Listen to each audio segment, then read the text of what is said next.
परमानंदे। श्री लोचन दास ठाकुर आविर्भाव तिथि महामहोत्सव की जय। श्री गंगा सागर मेला महामहोत्सव की जय। हरे कृष्णा। तो आज बहुत पवित्र दिन है। आज 3 उत्सव हैं। एक तो मकर संक्रांति है, दूसरा श्री लोचन दास ठाकुर का आविर्भाव और तीसरा गंगा सागर मेला। तो पहले लोचन दास ठाकुर के बारे में हम पढ़ेंगे। पुस्तक समाधि पुस्तक से पढ़ेंगे।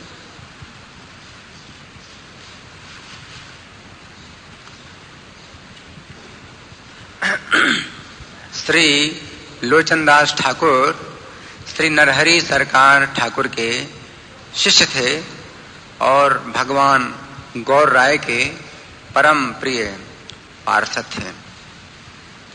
लोचन दास ठाकुर ने चैतन्य मंगल में कुछ अपने उद्गार व्यक्त किए हैं, उसको मैं सुना रहा हूं।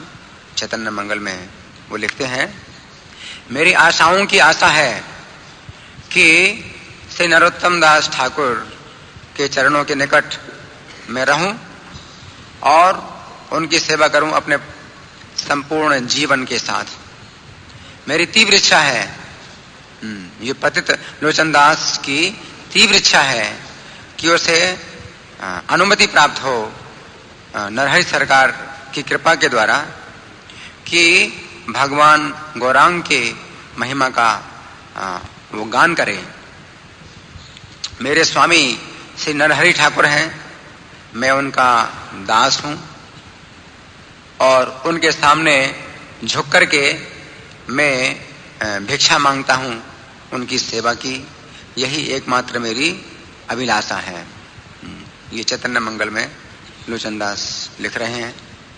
लोचन दास ठाकुर ने चैतन्य मंगल लिखा जिसमें बहुत सी लीलाएं भगवान चैतन्य की हैं, जिनको वृंदावन दास ठाकुर ने या कृष्णदास कविराज ने भी प्रकट नहीं किया। विशेष रूप से बड़ा हृदयग्राही वार्तालाप है श्री गौर सुंदर का विष्णु प्रिया देवी के साथ रात्रि में, जब वो सन्यास ले रहे थे उसके पहले की रात्रि में। तो ये जो वार्तालाप है ये चैतन्य मंगल में ही मिलता है और कहीं नहीं मिलता। और बहुत ही प्रतिभाशाली संगीतकार होने के कारण लोचन दास ने महाप्रभु की जो लीलाएं हैं बहुत ही सुंदर कविता में बद्ध किया है, जिसमें कि बहुत ही सुंदर स्वर भी और संगीत भी है।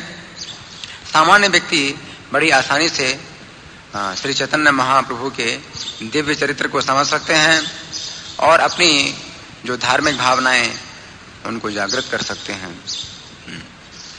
और जो भक्त लोग हैं, जैसे रामायण और महाभारत नित्य गाते हैं, उसी प्रकार से गौड़ी वैष्णव अभी भी बंगाल में भ्रमण करते हैं और चैतन्य मंगल का गान करते हैं। लोचन दास ठाकुर ने और भी बहुत से गीत लिखे हैं, जिनमें श्री चैतन्य महाप्रभु और श्री नित्यानंद प्रभु और गौरीदास पंडित का गुणगान हुआ है। लोचन दास ने ज्यादा जोर दिया है कि जो रागानुगा भक्त हैं उन्हें गदाधर वृंदावनेश्वरी की शरण लेनी चाहिए राधा गोविंद की प्रेम भक्ति प्राप्त करने के लिए। तो आप जानते हैं गदाधर वृंदावनेश्वरी राधा रानी गदाधर पंडित के रूप में प्रकट हुई हैं। श्रील भक्ति सिद्धांत सरस्वती ठाकुर लोचन दास ठाकुर का श्री चैतन्य मंगल छापा करते थे और वितरित किया करते थे। श्रील प्रभुपाद को भी उनके भजन बहुत पसंद थे और जब गाते थे प्रभुपाद परम करुण, ये जो गीत है लोचन दास ठाकुर के द्वारा लिखित, तो प्रभुपाद जी गौरांग प्रेम के समुद्र में डूब जाते थे। प्रभुपाद ने बड़ी विस्तृत व्याख्या भी लिखी है इस भजन की। कौन सा भजन है? भजो भजो भाई चैतन्य निताई सुदृढ़ है विश्वास करी।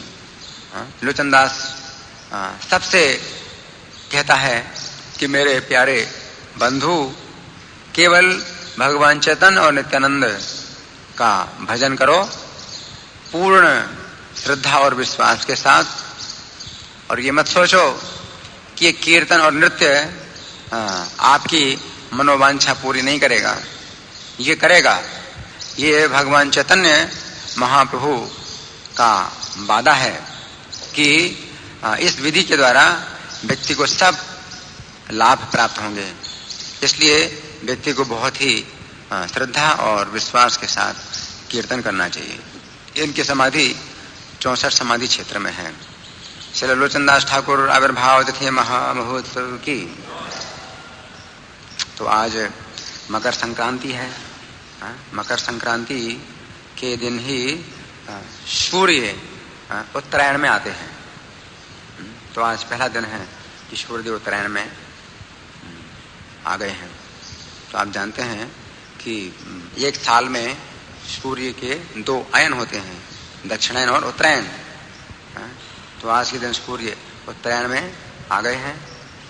जैसे कि भीष्म देव ने प्रतीक्षा की थी कि सूर्य उत्तरायण में आए तब वो अपना शरीर छोड़ें। तो इसके पहले गीता जयंती का दिन आया था, जिस दिन महाभारत का युद्ध शुरू हुआ था, और उसके 10वें दिन भीष्म जी की सरसैया हुई थी। लेकिन पूरे शरीर में बाण विधि होने के बावजूद भी भीष्म जी ने अपना शरीर नहीं त्यागा, क्योंकि वो इस दिन की प्रतीक्षा कर रहे थे। देवताओं ने भी विशेष रूप से भीष्म जी से अनुरोध किया था कि वो ऐसे समय शरीर न छोड़ें जब सूर्य दक्षिणायन में है। वैसे भीष्म जी के लिए कोई आवश्यकता नहीं थी कि वो प्रतीक्षा करते, क्योंकि वे भगवान के महान भक्त थे, और जो भगवान के महान भक्त होते हैं तो उनके लिए कोई जरूरी नहीं है कि वो किस समय शरीर त्यागें। वो किसी भी समय शरीर त्याग सकते हैं। जैसे गीता में भगवान ने कहा है कि तस्याहम सुलभा पार्थ नित्य युक्त योगिनः, है ना। अनन्य चेता शततम जो माम स्मरत नित्य सहा तस्याहम सुलभा पार्थ नित्य युक्त योगी। जो अनन्य चित्त से मेरा स्मरण करते हैं उनके लिए मैं सुलभ हूं, क्योंकि वो नित्य युक्त है, योगी होते हैं। लेकिन फिर भी जो भगवान के भक्त नहीं है और योगाभ्यास करते हैं, तो उनको जो है दिखाने के लिए, उनको सिखाने के लिए भीष्म जी ने आज के दिन की प्रतीक्षा की थी। जैसा कि गीता के 8वें अध्याय में भगवान कहते हैं, अग्निर ज्योतिर्हा शुक्ला षण्मासा उत्तरायणम तत्र प्रयाता गच्छन्ति ब्रह्म ब्रह्म विदोजना। कि योगी लोग जो अपने प्राण को ऊपर चढ़ाते चढ़ाते शीर्ष में ले आते हैं, तो वे फिर अपने प्राणों को शीर्ष से निकालते हैं। तो एक शुक्ल गति है, दूसरी कृष्ण गति है।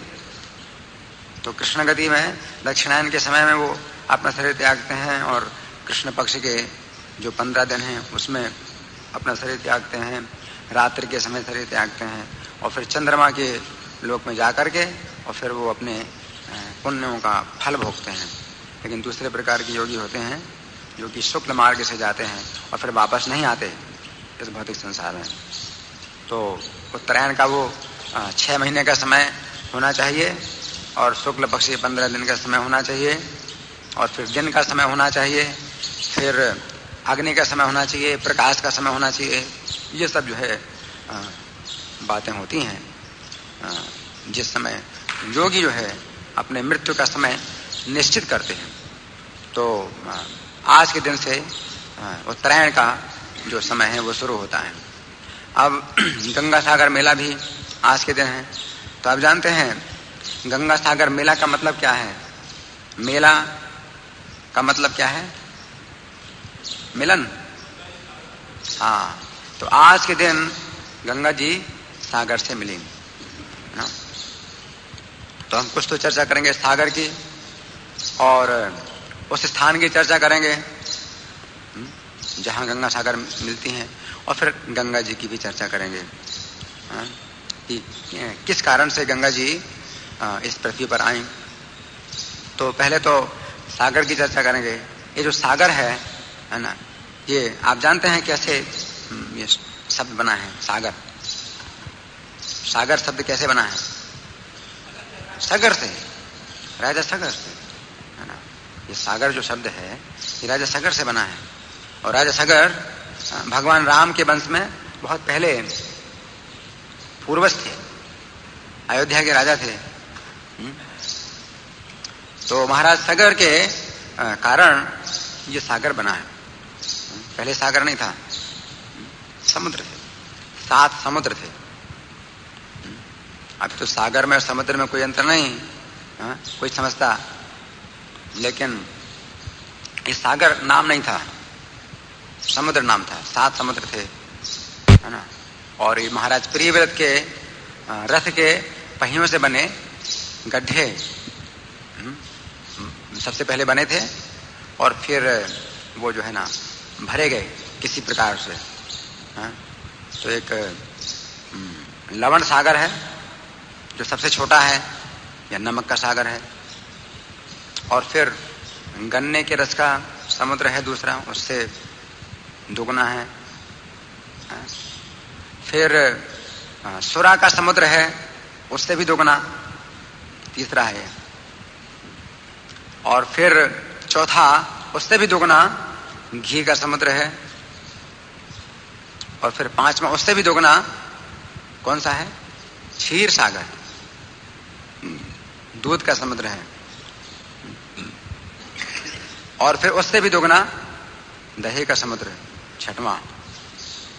और 7वां समुद्र है मीठे जल का, उससे भी दुगना है। ऐसे 7 समुद्र बने। तो समुद्र थे लेकिन सागर नहीं थे। और ये जो क्षार सागर या लवण सागर है, ये सबसे छोटा है। और सबसे छोटा द्वीप जो जम्बू द्वीप है उसको घेरे हुए हैं। लेकिन महाराज सागर ने जब अश्वमेध यज्ञ किया और उनके घोड़े को इंद्र ने चुरा लिया, तो उस समय कपिल भगवान जो है समुद्र के किनारे ध्यान कर रहे हैं। और इंद्र ने क्या किया? उस घोड़े को कपिल भगवान के आश्रम में ही बांध दिया, छिपा दिया। तो महाराज सागर के जो है 2 पत्नियां थीं। तो एक पत्नी से 60,000 पुत्र पैदा हुए, जो कि बहुत ही बलवान थे। तो जब महाराज सागर ने आदेश दिया कि घोड़े को ढूंढो, तो जब सभी दिशाओं में घोड़े को ढूंढा और घोड़ा नहीं मिला, तो उन्होंने पृथ्वी को खोदना शुरू किया। तो आप सोचो कि कितना पृथ्वी को उन्होंने खोदा कि जो लंका है ये भी द्वीप बना। मतलब जम्बू द्वीप बहुत बड़ा था। जम्बू द्वीप को उन्होंने खोद करके 8 उपद्वीप बना दिए, जैसे सिंघल द्वीप जिसको सिंगापुर कहते हैं, लंका, है ना। तो ऐसे जो है ना ये जो द्वीप, जो छोटे छोटे द्वीप हैं समुद्र के बीच में, तो पहले यहाँ समुद्र नहीं था, सब जमीन थी, पूरी सपाट जमीन थी। लेकिन उन्होंने कितनी पृथ्वी खोदी कि जैसे समुद्र बढ़ गया। तो तब से समुद्र का नाम पड़ गया सागर। क्योंकि सागर के पुत्रों ने खोदा, इसलिए इसका नाम पड़ा सागर। तो अब हम इस स्थान की चर्चा करेंगे कि जिस स्थान में गंगा जी मिलती हैं। इस स्थान में पहले समुद्र नहीं था, लेकिन उन्होंने जमीन को इतना खोदा कि समुद्र बड़ा हो गया। और पृथ्वी को खोदते खोदते महाराज सागर के पुत्र कहाँ पर पहुंचे? कपिल भगवान के आश्रम में पहुंचे। और कपिल भगवान के आश्रम में पहुंच करके उन्होंने अपशब्द बोले, निंदा की, कपिल भगवान की निंदा की। और क्या करते हैं वो? कपिल भगवान से जो है बड़ी कठोर शब्द बोलते हैं। ये उत्तर पूर्व दिशा में है, कपिल मुनि का आश्रम या गंगा सागर यहाँ से उत्तर पूर्व दिशा में है। तो इसमें श्रीमद् भागवत के 9वें स्कंद के 8वें अध्याय में श्लोक संख्या 10 है। 9 और 10 इसमें लिखा है, तत्पश्चात जब उन्होंने उत्तर पूर्व दिशा में कपिल मुनि के आश्रम के निकट घोड़े को देखा तो वे बोल उठे, ये रहा घोड़ा चोर, ये आंखें बंद किए बैठा है, ये निश्चय ही बड़ा पापी है, इसे मारो मारो। इस प्रकार चिल्लाते हुए सगर के 60,000 पुत्रों ने एक साथ अपने हथियार उठा लिए। जब वे मुनि के निकट पहुंचे तो मुनि ने अपनी आंखें खोली। प्रागुदीच्याम दिशिहयम ददृशो कपिलांतिके एष वाजी हरश्चौरे आस्ते मीलित लोचनः हन्यताम हन्यताम पापम इति षष्ठी सहस्रिणः उदायुधा अभियुर उन्मेष तदा मुनिः। स्वर्ग के राजा इंद्र के प्रभाव से सगर के पुत्रों की बुद्धि मारी गई, जिससे उन्होंने एक महापुरुष का अपमान कर दिया। तो इससे हमें एक शिक्षा मिलती है कि बहुत सावधान रहें, किसी के बारे में कुछ बोलते समय हमें बहुत सावधान रहना चाहिए। विशेष रूप से कुछ गलत बोलते हैं, है ना, बिना सोचे समझे किसी के बारे में गलत बोल दिया, और फिर किसी महापुरुष के बारे में अगर गलत बोल दिया तो जो वचन है वो वापस नहीं आते। जैसे बाण, धनुष से छूटा हुआ बाण वापस नहीं आता, उसी प्रकार से मुख से निकली वाणी भी वापस नहीं आती, तो उसका फिर बड़ा ही बुरा परिणाम होता है। और क्या परिणाम हुआ, तुरंत ही उनकी आयु समाप्त हो गई। आयु घटती है, अगर हम किसी वैष्णव अपराध करते हैं, वैष्णव की निंदा करते हैं तो आयु घटती है, और जितना बड़ा अपराध करते हैं उतनी ज्यादा आयु घट जाती है। और इतना बड़ा अपराध किया उन्होंने, कपिल भगवान का नाम 12 महाजनों में आता है ना, महाभागवतों में आता है। तो इस तरह से जो है इतनी ज्यादा आयु घट गई कि 1 सेकंड की उनकी आयु रह गई, बस 1 सेकंड में ही वो भस्म हो गए। तो इसमें लिखा है कि उन्होंने एक महापुरुष का अपमान कर दिया, फलस्वरूप उनके शरीरों से अग्नि निकलने लगी और वे तुरंत जलकर राख हो गए।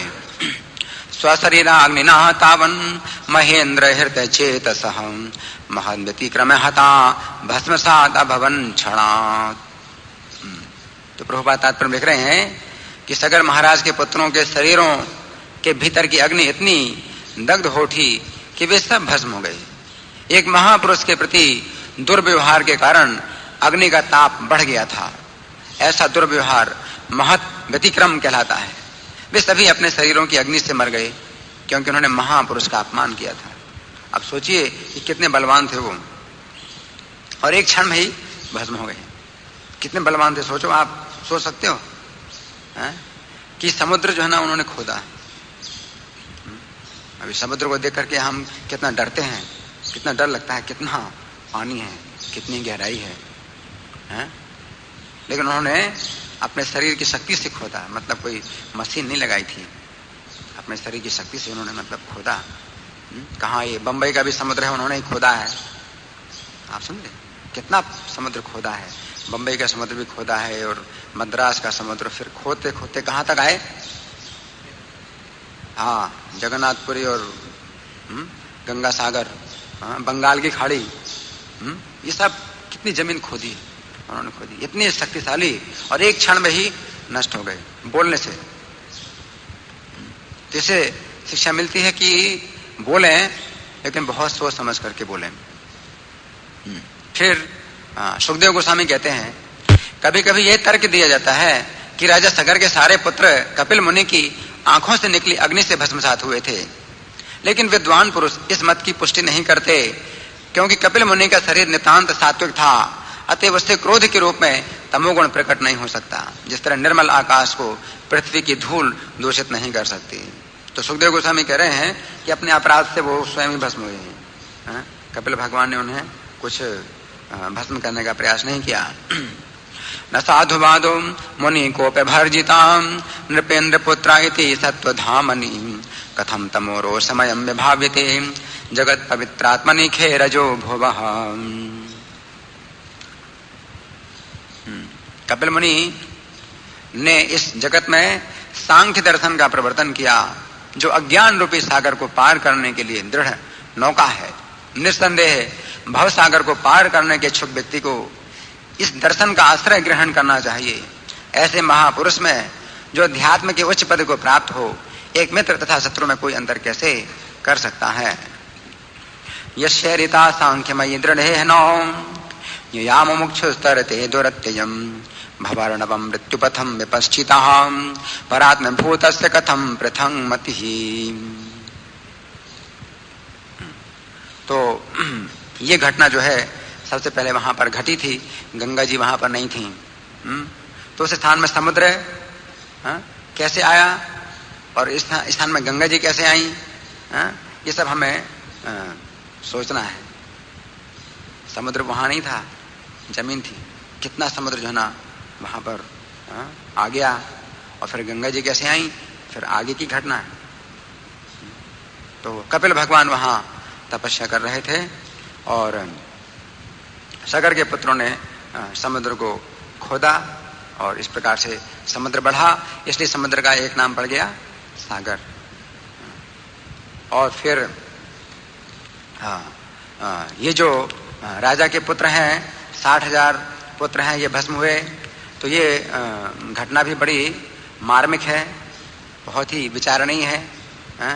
उन्होंने महाराज सगर के जो पुत्र थे, उन्होंने कपिल भगवान का सम्मान नहीं किया। एक साधु का जो है सम्मान नहीं किया, ये बहुत अपराध है। और फिर निंदा की साधु की, ये बहुत अपराध है। फिर गुस्से की आंखों से देखा, ये भी अपराध है। जैसे 6 प्रकार के अपराध बताए गए ना, वैष्णव के अपराध है ना। तो 6 के 6 अपराध उन्होंने किए। हंति निंदति वैद्वेष्टि वैष्णवान नाभिनंति, है ना। मतलब मारता है तो मारने के लिए भी तैयार हुए, एक ये भी अपराध है। निंदा की, ये भी अपराध है। द्वेष किया, ये भी अपराध। वैष्णवान नाभिनंति, और वैष्णव का सम्मान नहीं किया, ये भी अपराध। क्रुद्धते, गुस्सा किया, ये भी अपराध। जायते नो हर्षम, और हर्ष प्रकट नहीं किया, ये भी अपराध। 6 के 6 अपराध उन्होंने एक साथ किए एक वैष्णव के, और क्या हुआ परिणाम, तुरंत ही भस्म हो गए। और कहां गए, नरक में गए। फिर कपिल भगवान जो है बताते हैं कि इनको नरक से कैसे निकाला जाए। तो फिर गंगा जी का आगमन हुआ। जिस समय उजल के भस्म हो गए तो घोड़ा भी वहीं था, वो भी वहीं पर जल के भस्म हो गए। तो महाराज सगर को सूचना देने वाला भी कोई नहीं था। कौन वहां से अयोध्या आकर के सूचना देता।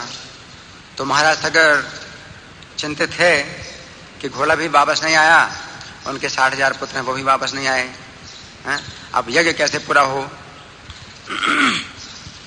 तो उनका एक दूसरा पुत्र था असमंजस। तो वो तो बड़े योगी थे, तो वो तो राजमहल त्याग करके जंगल में चले गए भगवान की भक्ति करने के लिए।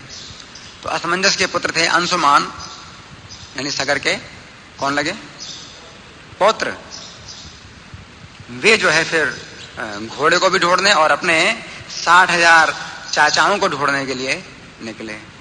और जब वो निकले तो उस स्थान पर आए, ढूंढते ढूंढते उस स्थान पर आए, और क्या देखा उन्होंने, अंशुमान। अंशुमान जब आए वहां पर,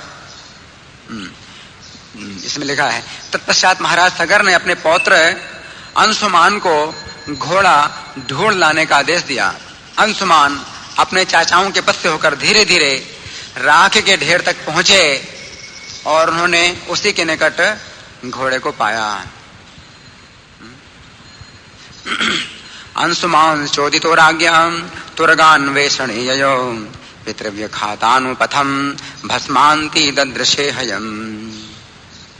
60,000 ढेर राख के, देखिए वहां घोड़े के पास, सोचो राख बन गए। हरि बोल हरि बोल, हरे कृष्ण। तो उन्होंने घोड़े को देखा। अब क्या, अब शिष्टाचार क्या है, मतलब उन्होंने कपिल भगवान को प्रणाम किया, उनकी वंदना की, उनकी स्तुति की, है ना।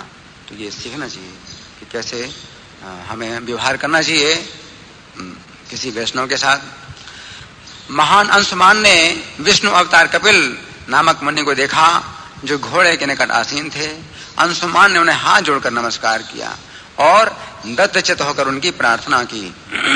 ये वो स्थान है जहां आज मेला है, आज के दिन मेला है, उस स्थान की ये चर्चा हो रही है। तत्रासीनम मुनिम वीक्ष्य कपिलाख्यम मधोक्षजम अस्तौन समाहित मनाम प्रांजलि प्रणतो महान। अंशुमान ने कहा, हे भगवान, आज तक ब्रह्मा जी भी आपके अगम्य पद को ध्यान या चिंतन द्वारा समझ पाने में असमर्थ हैं, तो हम जैसों की कौन कहे, जो ब्रह्मा द्वारा देवता, पशु, मनुष्य, पक्षी तथा पशु आदि के विविध रूपों में उत्पन्न किए गए हैं। हम पूरी तरह अज्ञान में है, अतएव हम साक्षात ब्रह्म स्वरूप आपको कैसे जान सकते हैं। न पश्यति त्वाम परमात्मनो जनो न बुद्धितेद्यापि समाधि युक्ति भी कुतो परे तस्य मनः शरीरधि विसर्ग सृष्टा वयम अप्रकाश। हे स्वामी, आप सबों के हृदयों में भली भांति स्थित हैं, किंतु भौतिक शरीर से ढके हुए सारे जीव आपको नहीं देख पाते, क्योंकि वे त्रिगुणमयी माया द्वारा प्रेरित बहिरंगा शक्ति के द्वारा प्रभावित रहते हैं। उनकी बुद्धि सतो, रजो तथा तमो गुणों से ढकी होने से वे प्रकृति के इन तीनों गुणों की क्रियाओं प्रतिक्रियाओं को ही देख पाते हैं। तमोगुण की क्रिया प्रतिक्रियाओं के कारण जागृत या सुप्त जीव प्रकृति की कार्यविधि को ही देख पाते हैं, वे आप भगवान को नहीं देख सकते। ये देह भाज त्रिगुण प्रधानाम गुणान विपश्यन्त्युतैवातमश्च यन्मायया मोहिते चेतसस्त्वाम विदोष संतम न बहि प्रकाशा। हे प्रभु, प्रकृति के तीनों गुणों के प्रभाव से मुक्त हुए साधु पुरुष यथा चारों कुमार सनत, सनक, सनंदन तथा सनातन ही ज्ञान के पुंज आपके विषय में सोच सकते हैं, भला मुझ जैसा अज्ञानी व्यक्ति आपके विषय में कैसे सोच सकता है। तम त्वामहं ज्ञान घनम स्वभाव प्रध्वस्त माया गुण भेद मोहे सनंदनाद्यर्मुनिभिर्विभाव्यम कथम विमूढ़ा परिभावयामि। हे परम शांतिमय स्वामी, यदि भी है प्रकृति सारे सकाम कर्म तथा उनके फल स्वरूप भौतिक नाम और रूप आपकी सृष्टि है, तथापि आप भौतिक नामों से भिन्न है और आपका स्वरूप भौतिक स्वरूपों से भिन्न है। आप भगवत गीता जैसे ज्ञान का हमें उपदेश देने के लिए ही भौतिक शरीर के ही समान रूप धारण करते हैं, लेकिन वस्तुतः आप रहते हैं परम आदि पुरुष ही, अतएव मैं आपको सादर नमस्कार करता हूँ। प्रशांत माया गुण कर्म लिंगम अनाम रूपम सदसन विमुक्तम ज्ञानोपदेशाय गृहीत देहम नमामहे त्वाम पुरुषम पुराणम।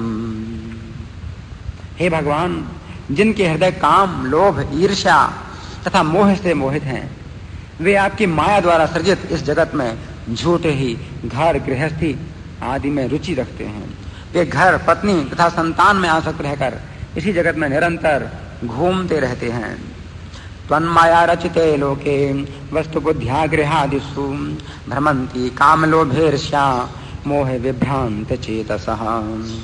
हे समस्त जीवों के परमात्मा, हे भगवान, मैं अब आपके दर्शन मात्र से सारी काम वासनाओं से मुक्त हो गया हूँ, जो दुर्लंघ मोह तथा संसार बंधन के मूल कारण है। अद्नः सर्वभूतात्मन काम कर्मेन्द्रियाशयः मोह पाशो दृढ़च्छिन्नो भगवन् स्तव दर्शनात्। सुखदेव गोस्वामी कहते हैं, हे राजा परीक्षित, जब अंशुमान ने भगवान का इस प्रकार महिमा गायन किया तो महामुनि कपिल ने, जो विष्णु के सशक्त अवतार हैं, उस पर कृपालु होकर उसे ज्ञान का मार्ग बतलाया। इत्थम गीतानुभावस्तम भगवान कपिलो मुनिः अंशुमंतम उवाचेदम अनुग्राहे ध्यान पे। भगवान कपिल ने कहा, हे प्रिय अंशुमान, ये रहा तुम्हारे बाबा द्वारा खोया जा रहा यज्ञ पशु। जले हुए तुम्हारे इन पुरखों का उद्धार केवल गंगा जल से हो सकता है, किसी अन्य साधन से नहीं। अस्वयं नियताम वत्स पितामह पशुस्तव इमे चा पितरो दग्धा गंगाम भोर हंति नेतरन। तो ये उस स्थान की घटना है जहां आज के दिन गंगा सागर मेला हो रहा है। इसके बाद अंशुमान ने कपिल मुनि की परिक्रमा की और अपना सिर झुकाकर उन्हें सादर नमस्कार किया। इस तरह उन्हें पूरी तरह संतुष्ट करके अंशुमान यज्ञ पशु को वापस ले आए और महाराज सगर ने इस घोड़े से यज्ञ का श्रेष्ठ अनुष्ठान संपन्न किया। तम परिक्रम्य शिरसाम प्रसादे है मानयन सगरस्तेन पशुनाम यज्ञ से समापयन। इसके बाद क्या हुआ कि महाराज सगर के बाद राजा बने कौन? अंशुमान। अंशुमान राजा बने। अंशुमान ने गंगा जी को लाने के लिए तपस्या की। सुखदेव गोस्वामी ने आगे कहा, राजा अंशुमान ने अपने पितामह की तरह दीर्घ काल तक तपस्या की तो भी वे गंगा नदी को इस भौतिक जगत में नहीं ला सके और कालक्रम में उनका देहांत हो गया। अंशुमान च तपस्ते पे गंगा नयन काम्य कालम महांतम ना शक्नो ततः कालेन संस्थितः। फिर अंशुमान के बाद उनके पुत्र हुए दिलीप। अंशुमान की भांति उनके पुत्र दिलीप भी गंगा को इस भौतिक जगत में ला पाने में असमर्थ रहे और कालक्रम में उनकी भी मृत्यु हो गई। इसके बाद दिलीप के पुत्र कौन हुए? भागीरथ। दिलीप के पुत्र भगीरथ ने गंगा को इस भौतिक जगत में लाने के लिए अत्यंत कठिन तपस्या की। दिलीप तत्सुतस्तन असक्तः काल में ईवान भगीरथस्तस्य सुतन तेपे सामुहत सुमहत तपः। इसलिए किसी कठिन प्रयास को क्या कहा जाता है? भगीरथ प्रयास। कोई काम किया जाता है और बहुत कठिनाई से अगर वो पूरा होता है तो कहा जाता है कि भाई इन्होंने भगीरथ प्रयास किया, भगीरथ प्रयास किया। तत्पश्चात माता गंगा राजा भगीरथ के समक्ष प्रकट होकर बोली, मैं तुम्हारी तपस्या से अत्यधिक प्रसन्न हूं और तुम्हें मोह मांगा वर देने को तैयार हूं। गंगा देवी द्वारा इस प्रकार संबोधित हुए राजा ने उनके समक्ष अपना सिर झुकाया और अपना मंतव्य बतलाया। तो इसके पहले गंगा जी कहां पर थी? भगवान के धाम, स्वर्ग में। भगवान के धाम से वो उतरी और कारण समुद्र में समाई। भगवान के धाम में उनको शाप मिला सरस्वती के द्वारा।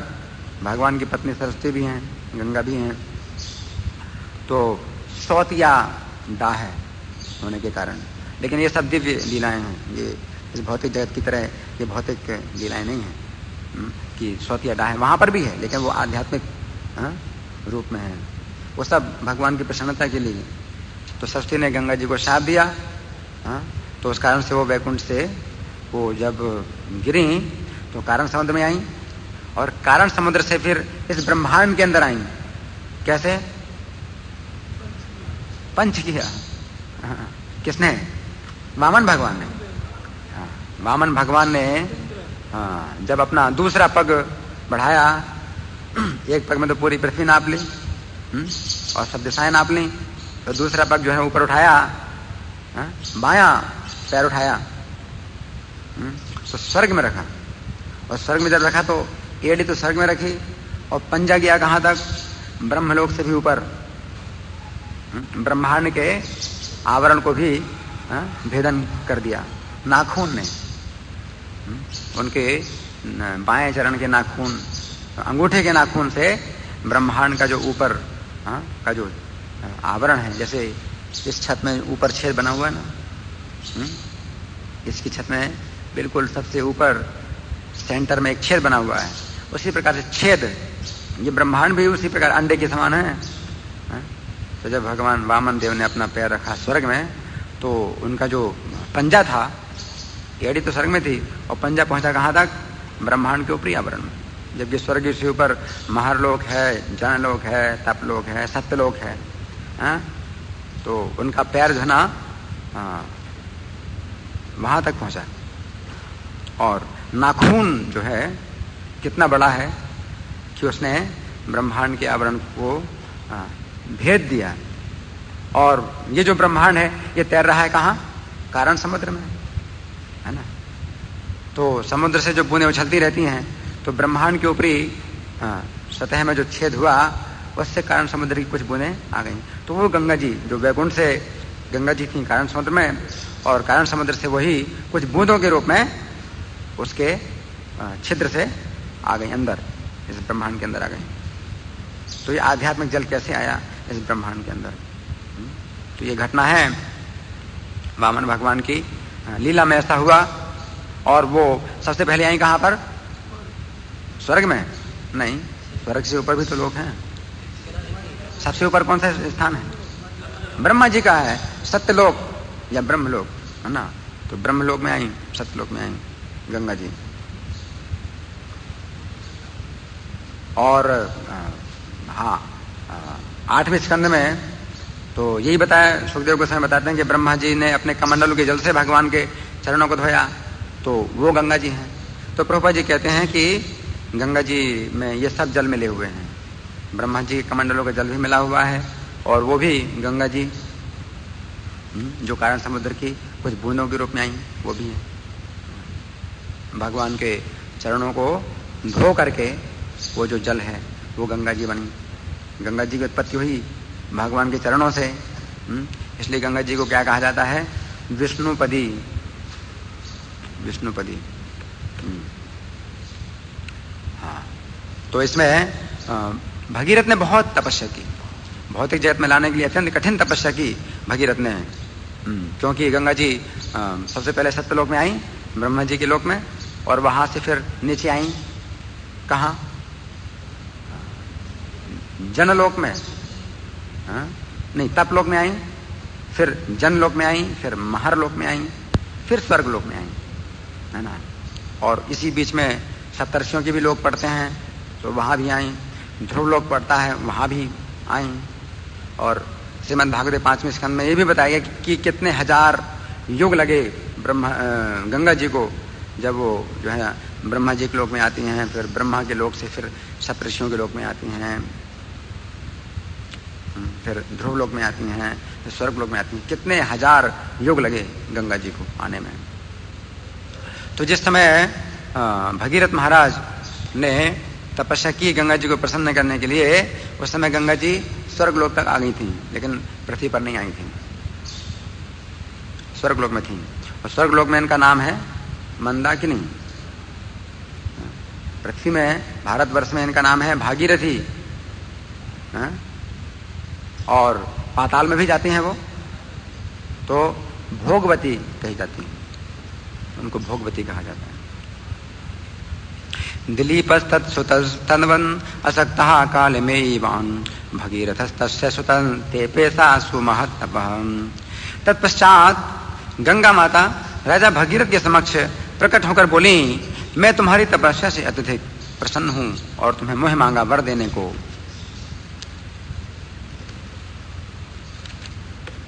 तैयार हूं। गंगा देवी द्वारा इस प्रकार संबोधित हुए राजा ने उनके समक्ष अपना सिर झुकाया और अपना मंतव्य बताया।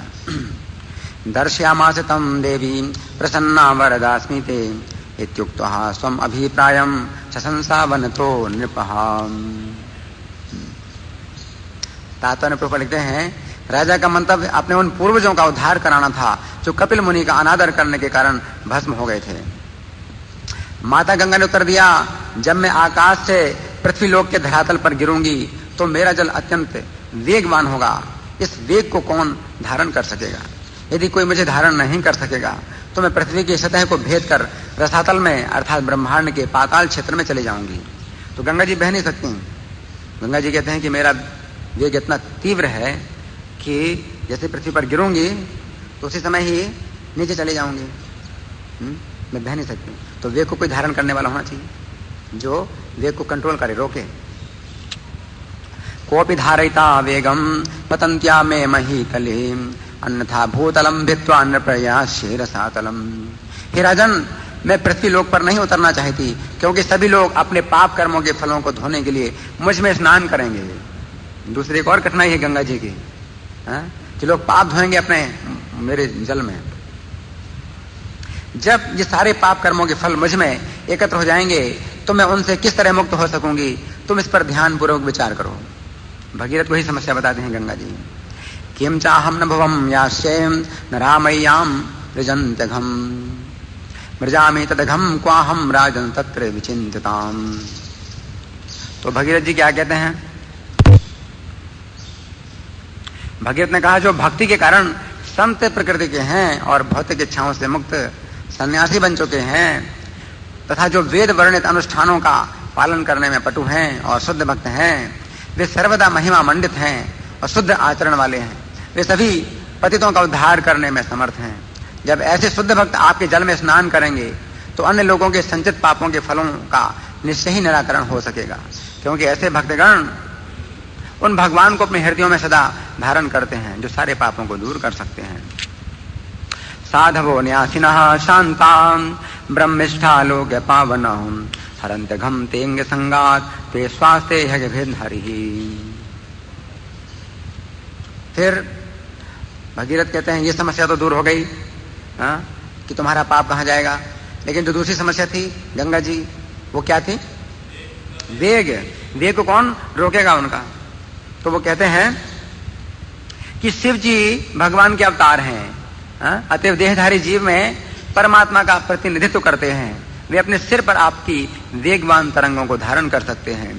धारयसि ते वेगम रुद्धस्त्वात्मा शरीरिणाम यस्मिन्नोतम इदम प्रोतम विश्वम साटीव तंतुषु। ऐसा कहने के बाद भगीरथ ने तपस्या करके शिव जी को प्रसन्न किया और शिव जी शीघ्र ही भगीरथ से तुष्ट हो गए। इत्युक्त्वा सन्नपो देवम तपसा तोषयच्छिवम कालेनाल्पीयसा राजन तस्येषा स्वतुष्यत। जब राजा भगीरथ शिव जी के पास गए और उन्होंने गंगा की लहरों को धारण करने के लिए प्रार्थना की तो शिव जी ने एवं वस्तु कहते हुए प्रस्ताव स्वीकार कर लिया। तब उन्होंने अत्यंत ध्यान पूर्वक गंगा को अपने सिर पर धारण कर लिया, क्योंकि भगवान विष्णु के अंगूठे से निकलने के कारण गंगा का जल शुद्ध करने वाला है। तथेतिराज्ञा भेतम सर्वलोक हिता शिव धारा वहितो गंगाम पादपूत जलाम हरे। फिर राजा भगीरथ समस्त पतितों का उद्धार करने वाले गंगा जी को पृथ्वी पर उस स्थान पर ले गए जहां उनके पितरों के शरीर भस्म होकर पड़े हुए थे। भगीरथा सराजर्षिर्निन्ने भुवन पावनी यत्र सुपितृणाम देहा भस्मीभूता स्म शेरते। अब भगीरथ आगे आगे चल रहे हैं और गंगा जी पीछे पीछे जा रही हैं। गंगा जी कहते हैं, चलो तुम मुझे रास्ता बताओ, तुम जिस रास्ते चलोगे मैं उसी रास्ते पर जाऊंगी। तो भगीरथ एक तेज रथ पर सवार हुए और गंगा माता के आगे आगे चले, जो अनेक देशों को शुद्ध करते हुए उनके पीछे पीछे चलती हुई उस स्थान पर पहुंची जहां सगर के पुत्र यानी भगीरथ के पितर की भस्म पड़ी थी। इस पर गंगा जी का जल पड़ गया, गंगा जी ने बहा दिया उसको।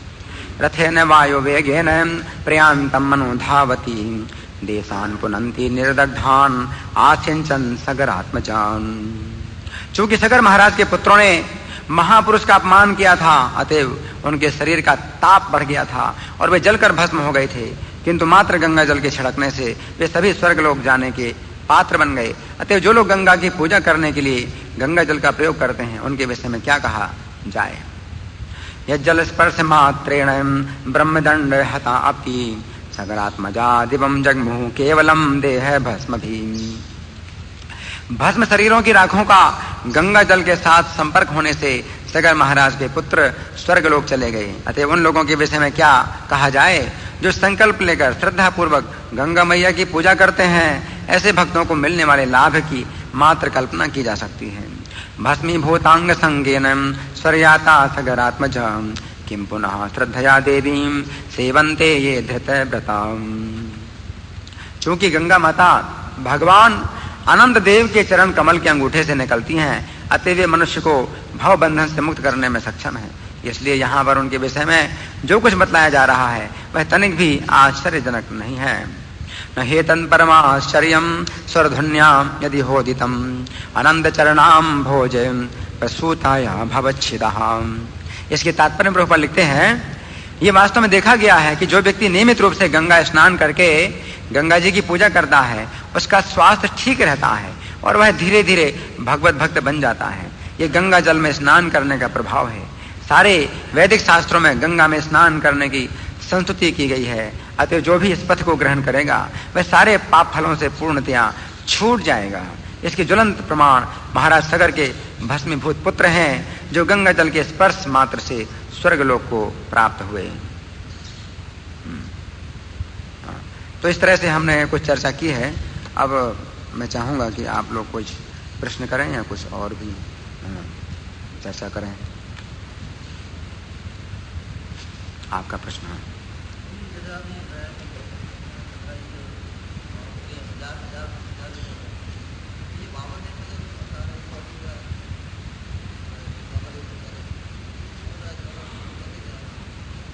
इनका बड़ा अच्छा प्रश्न है। इनका प्रश्न है कि ये जो 7वां मनमंत्र चल रहा है इसी में तो वामन भगवान का अवतार हुआ है। ये ठीक कह रहे हैं। ये जो 7वां मनमंत्र चल रहा है तो इसमें वामन भगवान का अवतार हुआ है। और वामन भगवान के अंगूठे के नाखून से जब वो जल नीचे गिरा तो 1000 युग लगे फिर गंगा जी को वहाँ पहुँचने में। मान लो ध्रुवलोक में, ध्रुवलोक से फिर और स्वर्गलोक में पहुँचने में। इसको कैसे समझा जाए? ठीक करें, क्योंकि एक मनमंत्र में 71 युग होते हैं और इस मनमंत्र के अभी 28वां ये कलयुग चल रहा है, तो फिर कैसे समझा जाए? खैर, इसको हम समझ नहीं सकते क्योंकि समय की जो गणना है वो अलग अलग स्थानों में अलग अलग प्रकार से होती है। ब्रह्मा जी का जो समय है तो आप सोचो यहाँ के 1 लाख साल बीते हैं तो ब्रह्मा जी का 1 सेकंड बीतता है। आप समझे ना? तो कैसे ये गणना की गई है समय की, वो विचार किया जा सकता है आगे चल करके। अभी हम विचार नहीं कर सकते, इसको विचार करना पड़ेगा कि कैसे समय की गणना हुई। और कोई प्रश्न किसी का? आपका?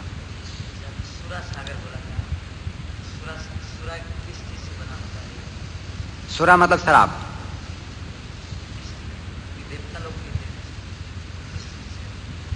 केवल इतना समझो कि 7 समुद्र हैं, एक जो है खारे पानी का है, ये तो हम देखते ही हैं, और दूसरा गन्ने के रस का है, तीसरा शराब का है। ठीक है, तो फिर दूध का समुद्र है, दही का समुद्र है।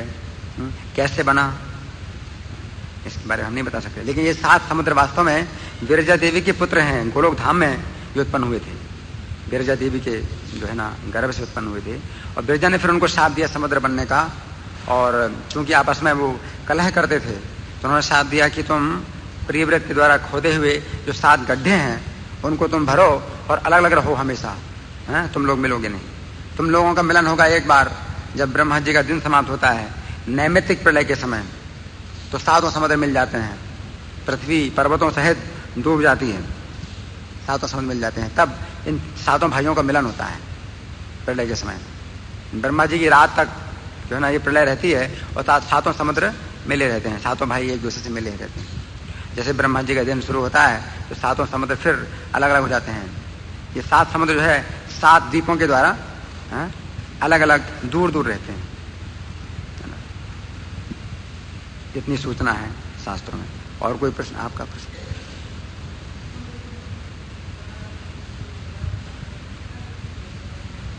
कितने दिन के पश्चात? हमने कहीं पर पढ़ा था कि 56 दिन तक भीष्मदेव ने जिस दिन से उनकी सरसैया हुई तो उस दिन से समझो या महाभारत का युद्ध समाप्त हुआ। तो भीष्म जी की सरसैया हुई, उसके 8 दिन तक और महाभारत का युद्ध चला। तो उसके बाद से इन 56 दिन तक उन्होंने जो है शरीर धारण किया और युधिष्ठिर महाराज को उपदेश दिया, ज्ञान दिया। और जब वो समय निश्चित समय आ गया योगियों के लिए, जो सब अनुकूल जब परिस्थितियां इकट्ठी हुई, तब उन्होंने अपना शरीर छोड़ा भीष्म जी ने।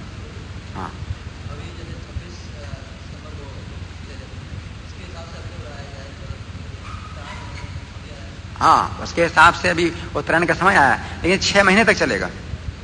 और भीष्म जी सब चीजों को देख रहे हैं कि वो शुक्ल पक्ष के भी 15 दिन होने चाहिए। अगर मान लीजिए कि आज के दिन से उत्तरायण शुरू हुआ, लेकिन वो कृष्ण पक्ष अगर चल रहा है तो वो शरीर नहीं छोड़ेंगे। उत्तरायण के 6 महीने तो काफी समय होते हैं। तो भीष्म जी ने फिर उसका भी इंतजार किया कि जो है शुक्ल पक्ष आए। उत्तरायण में भी कृष्ण पक्ष में वो शरीर नहीं त्याग करते, तो उनको जो है ना शुक्ल पक्ष भी चाहिए, फिर दिन का भी समय चाहिए, फिर अग्नि का समय चाहिए, प्रकाश का समय चाहिए। वो सब जो चीजें हैं वो गणना करके उन्होंने निश्चय किया। और कोई प्रश्न किसी का? आपका?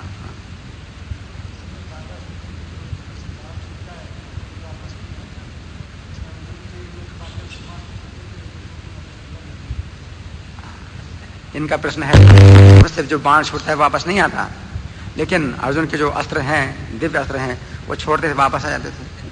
हाँ, ये सामान्य जो बाण है वो वापस नहीं आते। उसी प्रकार से सामान्य रूप में हम एकदम बोल देते, बिना सोचे समझे बोल देते हैं, वापस नहीं आते, है ना। लेकिन हाँ, वापस आती है, वाणी भी वापस आती है अगर माफी मांगी जाए, लेकिन मतलब बहुत मुश्किल होता है। फिर माफी मांगना भी बड़ा मुश्किल होता है। हम जो है किसी को कुछ बोल देते हैं उल्टा सीधा, फिर समझाना और माफी मांगना ये भी बड़ा मुश्किल है, बड़ी जटिल क्रिया है अपराध से मुक्त होना। लेकिन अपराध होना बड़ा आसान है, अपराध से छूटना बड़ा मुश्किल है। हम किसी को कुछ भी बोल दें, उसमें कुछ भी नहीं लगता है, बहुत आसान है बोलना, निकल जाता है। लेकिन फिर वापस लेना, अपनी वाणी को वापस लेना बड़ा मुश्किल है। लिया जा सकता है, जैसे अर्जुन ने भी युधिष्ठिर महाराज को कुछ बोला था, फिर भगवान कृष्ण ने कह दिया था कि बाद में तुम माफी मांग लेना, और पहले से ही बता दिया था कि तुम्हें बोलना भी जरूरी है क्योंकि तुम्हें अपनी प्रतिज्ञा का पालन करना है, फिर बाद में तुम उनसे माफी मांग लेना। तो पहले से ही निश्चित विचार करके अर्जुन ने कुछ बातें बोली थी युधिष्ठिर को, और बाद में उनको माफी मांगना ही था। तो ये सब चीजें बहुत सोच समझ के की जाती हैं। बिना सोच समझे हम बोल देते हैं, और फिर जो है ना वो बड़ा मुश्किल होता है फिर उनके चरणों में गिरना, उनसे माफी मांगना, क्षमा याचना करना, कि हमारे अंदर जो अहंकार है वो तैयार नहीं होता है माफी मांगने के लिए, इतना अहंकार भरा हुआ है। इसलिए अच्छा है कि बोलो ही नहीं। अगर हम माफी मांगने में डरते हैं या हिचकिचाते हैं तो अच्छा यही है कि बोले नहीं किसी को। आपका प्रश्न? अच्छा, हाँ,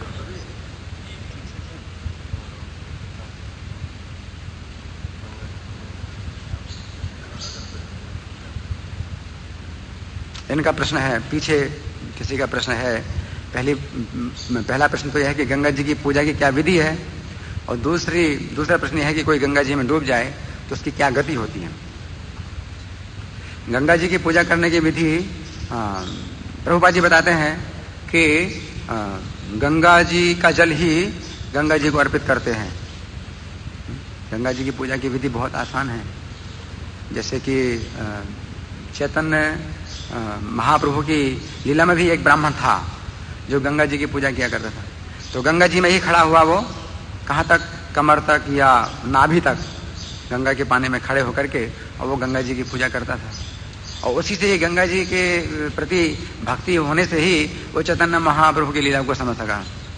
तो उस समय बालक चैतन्य महाप्रभु वहाँ पर आए, और गंगा जी में जैसे बालक खेलता हो ना, ऐसे खेल खेल में अपना पैर डाला गंगा जी में। और जब चैतन्य महाप्रभु अपना पैर डालते थे गंगा जी में तो गंगा जी का जल नीचे हो जाता, और जैसे पैर ऊपर उठाते तो गंगा जी का जल ऊपर। तो वो देखता है गंगा जी जहाँ पर वो खड़ा था, गंगा जी क्या हो रही हैं, कहीं नाभि तक आ जाती हैं, कभी गले तक आ जाते हैं उसके, पूरा गंगा जल ऊपर नीचे है। और बालक खेल रहा है, निमाई जो बालक है वो खेल खेल में अपना पैर नीचे डालता है, फिर ऊपर उठाता है, और गंगा जी का पूरा जल ऊपर नीचे है। तब उसका जो है जो पूजा है भंग हो गई।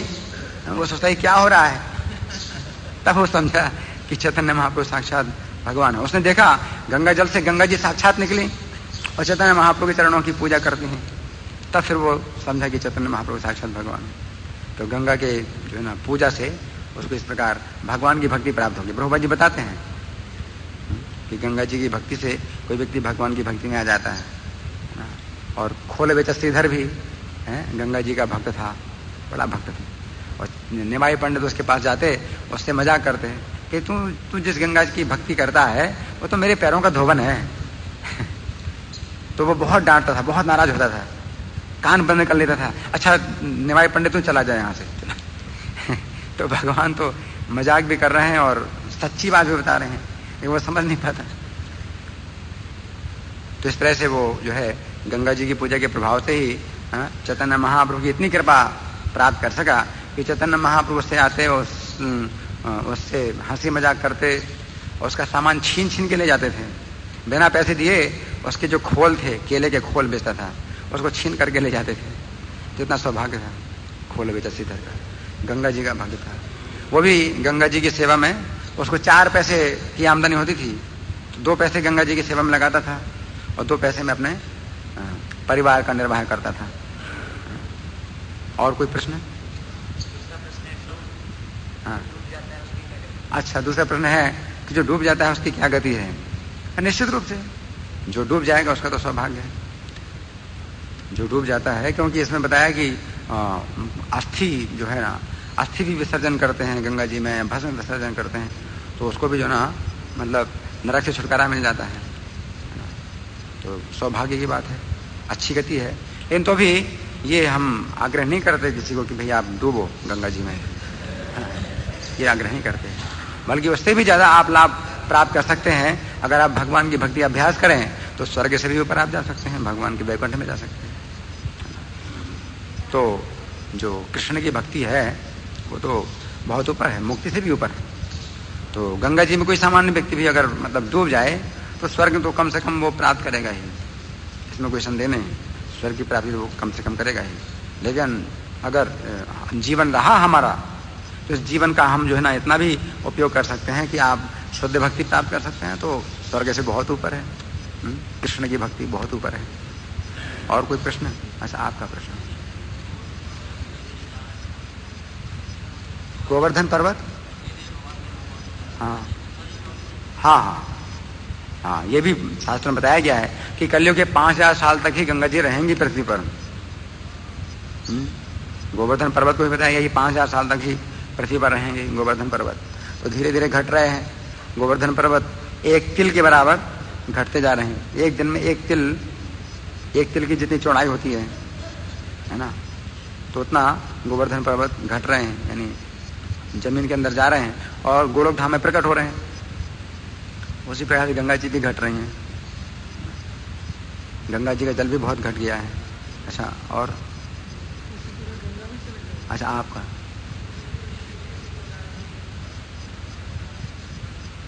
शिव जी भगवान के विस्तार हैं। प्रभुपाद जी लिखते हैं शिव जी तमोगुण के अवतार हैं भगवान के। इस प्रकार से जो है ना, जो शिव तत्व है वो फिर विष्णु तत्व से अलग हो जाता है। और ब्रह्म संहिता बताया गया है कि जैसे दूध से दही बनता है, जो दही है वो दूध से अलग नहीं है। आप दही बना नहीं सकते बिना दूध के, दूध से ही दही बनता है। नकली दूध से दही नहीं बन सकता, है ना। असली दूध से ही, शुद्ध दूध से ही दही बन सकता है ना। नकली दूध हो सकता है लेकिन नकली दही नहीं हो सकता ना। तो उसी प्रकार से शिव जी विष्णु से ही बने हैं, है ना। लेकिन जैसे दूध में खटाई का विकार हो जाए तो दही बन जाए, उसी प्रकार से जो है ना प्रकृति के 3 गुण हैं, उनका विकार जब विष्णु तत्व में होता है तो शिव तत्व बन जाते हैं। इस प्रकार से जो शिव तत्व है वो विष्णु तत्व से अलग है। और विष्णु तत्व जो है ना माया से बिल्कुल अलग है, शुद्ध है। माया से बिल्कुल मायापति हैं विष्णु, है ना। जो शिव जी हैं वो मायातीत हैं, लेकिन मायाधीश नहीं है। विष्णु मायाधीश है ना। शिव जी माया से अतीत हैं लेकिन माया के स्वामी नहीं है, विष्णु माया के स्वामी। आपका प्रश्न? इनका प्रश्न है कि भीष्म जी भगवान के महान भक्त, उनको क्या जरूरत थी?